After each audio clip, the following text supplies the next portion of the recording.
Good afternoon. Welcome to the Long Live Third Parties podcast. Free Press Media Press, Inc., a third parties books publisher, sponsors this podcast. I'm Andrew Bouchard. Today I read the case Libertarian Party of Illinois versus Scholz, 872 F3D 518, Court of Appeals, 7th Circuit, 2017. Friends, when you're ready for third party wisdom, push that button to get this podcast rolling. Once again, we return to Illinois.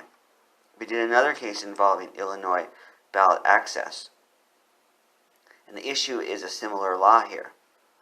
So let's read about what happened. It says, quote, Illinois law prevents political parties from fielding candidates on election ballots unless they meet certain conditions. One condition is known as the full slate requirement. If a party hasn't attained sufficient voter support in past elections, it must field candidates for all offices on the ballot in the political subdivision in which it wishes to compete. So in the 2012 election, the Libertarian Party of Illinois could field a candidate for county auditor in Kane County only if it also proposed candidates for circuit clerk, recorder, prosecutor, coroner, board chairman, and school superintendent. In suit under 42 U.S.C. 1983, the Libertarian Party argues that the full slate requirement violates its right of political association under the First and 14th Amendments. The district judge agreed and entered judgment invalidating the requirement. On appeal, Illinois contends that the full slate requirement is justified by its interest in political stability, preventing ballot overcrowding, and avoiding voter confusion. End quote. First of all, it's good that the district judge ruled in favor of third parties the first time around. So that's a good start for our friends. I don't know about you. Second of all, I don't like this law. I'm sure you don't either. It is quite the law. Imagine having to do all that. From what it sounds like, we third parties have to face a lot of barriers to get on the ballot in the first place, in even the best of conditions. So having those extra requirements are hoops to jump through that you couldn't imagine. So how did this case fare for our friends? Was this Court of Appeals sympathetic to the district court's ruling, or did they side with Illinois? I used to live in Illinois, and in fact, the first third party I joined was the Libertarian Party. So what was the first political party you joined if you lived in Illinois or elsewhere? Let me know. They discuss the basic requirements to get in the ballot, number of signatures, percentage of votes, and then they devote the bulk of their case to discussing this particular law.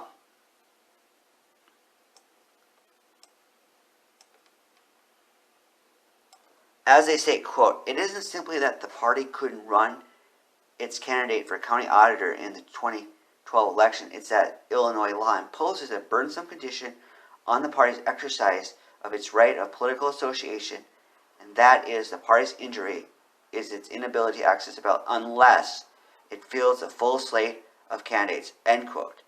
That unless part wasn't emphasized by me, it was emphasized in the record. Let's get back to that political association. Our friends at the Libertarian Party invoked the First and 14th Amendment like I've seen again and again in these ballot access trials. So good job, Libertarian Party, invoking those great amendments.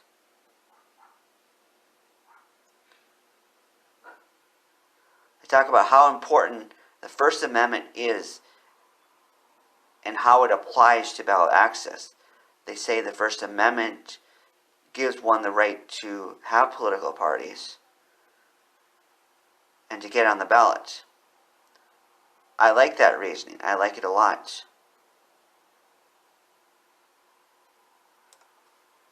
Want to hear some more wisdom? They say the following, quote, we have little difficulty concluding that the full slate requirement severely burdens the First Amendment rights of minor parties, their members, and voters. As a condition for ballot access, the requirement forces minor parties to find and recruit candidates for races they want nothing to do with.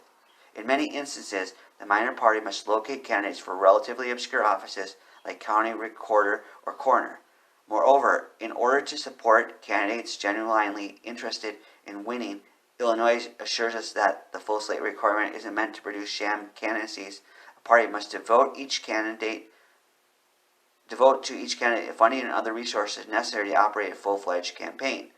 To take the example of Fox's candidacy for Kane County Auditor, running a fully funded campaign for each Kane County office would have increased the Libertarian Party's cost sevenfold. End quote. These judges are thinking about stuff we may not have thought about on our own. So that is great. Sevenfold.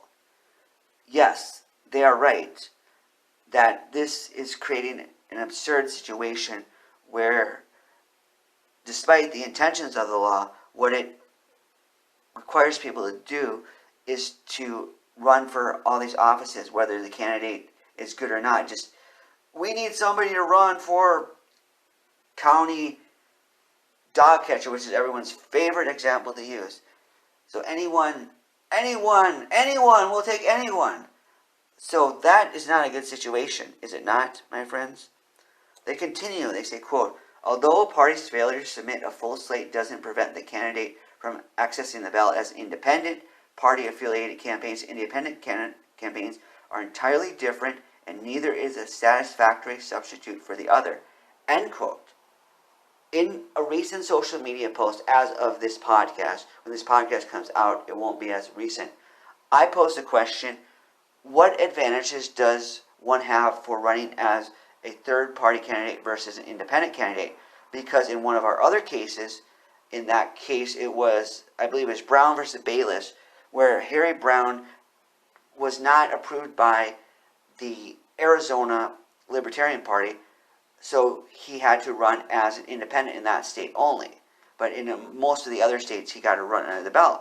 So that made me wonder, what are the advantages of running as a political party and as a third party and as versus running as an independent? They do thinking for us here. They say, quote, to give just one example, a party loyal who must run an independent campaign is denied the ability to quickly communicate information about his views and values through association with his party. End quote. Good thinking. What about you? What advantages do you see of running as a third party versus running as an independent candidate? Fortunately here, they're not buying the arguments the state of Illinois is using. And you want to hear some more wisdom? They say, quote, by creating unwanted candidacies, the requirement increases political instability, ballot overcrowding, and voter confusion. End quote. Once again, when I emphasize increases, it wasn't my selection, it was in the record. So they want to emphasize that point. That's an argument these states are bringing again and again in these trials, that the ballot access laws prevent political instability, ballot overcrowding, and voter confusion. So this court is saying, at least in this particular case, the law here is not doing that, it's doing the opposite. As they say, quote, whatever its aim, the requirement forces a minor party to field unserious candidates as a condition of nominating a truly committed candidate. The Libertarian Party, for example, might have filed the 6 other Kane County slots with Fox's friends or relatives.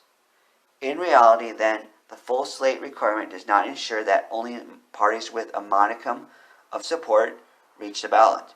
Instead, it ensures that only minor parties on the ballot are those that have strong support or are willing and able to find enough frivolous candidates to comply with the law. End quote.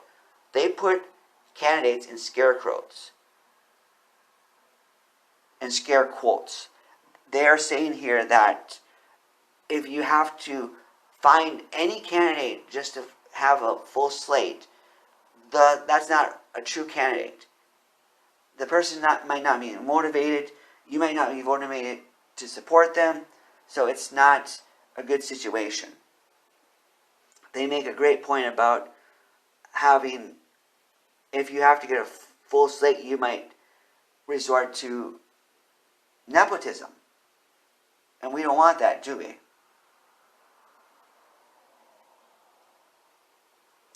They also say, quote, finally, the full slate requirement doesn't prevent ballot overcrowding or voter confusion. To the contrary, it clutters the ballot with numerous candidates who wouldn't otherwise run and who may or may not be sincerely interested in public office.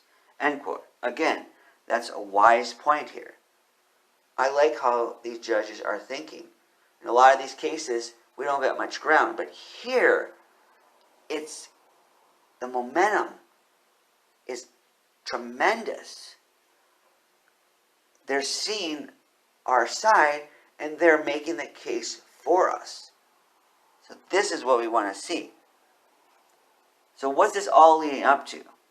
A victory for our side or defeat for our side? Let's read. It says, quote, the full slate requirement severely burdens fundamental constitutional rights and is not narrowly tailored to a compelling state interest. We affirm the judgment of the district court. End quote. Friends, that is a victory. So let us rejoice. Let us rejoice. Let us rejoice. We have stuff to think about. This case gives us stuff to ponder and reflect upon. So let us do that, and let us keep favoring ballot access for third parties. Long live third parties. Goodbye.